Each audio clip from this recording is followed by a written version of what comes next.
Hello friends, સુરતના IT hub બનાવવા માટે ઇન્સ્ટિટ્યૂટનો ફાળો નોંધપાત્ર રહ્યો છે.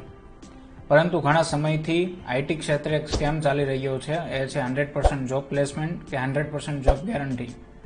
શું હકીકત આ સ્કેમ છે? જી હા, મારા મત પ્રમાણે તો આ એક સ્કેમ જ છે. કારણ કે કોઈ પણ આઈટી ઇન્સ્ટિટ્યૂટના કહેવાથી કે ત્યાં એડમિશન લેવાથી જોબ મળતી નથી. પરંતુ જોબ ક્યારે મળે છે, કંપની ક્યારે જોબ આપે છે કે જ્યારે વિદ્યાર્થીમાં પૂરતું ટેકનિકલ નોલેજ હોય. જો તમારામાં પૂરતું ટેકનિકલ નોલેજ હશે તો કોઈ પણ કંપની ખાલી જોબ જ નહીં પરંતુ સારી સેલરીની જોબ સામેથી આપશે.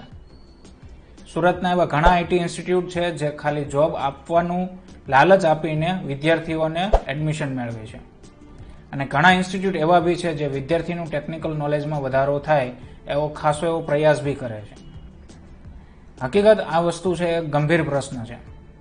સુરતમાં કયા આઈટી ઇન્સ્ટિટ્યૂટ કયો બેસ્ટ કોર્સ કરાવે છે, આની કોઈ પણ ઇન્ફોર્મેશનની તમારે જરૂર હોય તો ટેકમીની મુલાકાત લઈ શકો છો.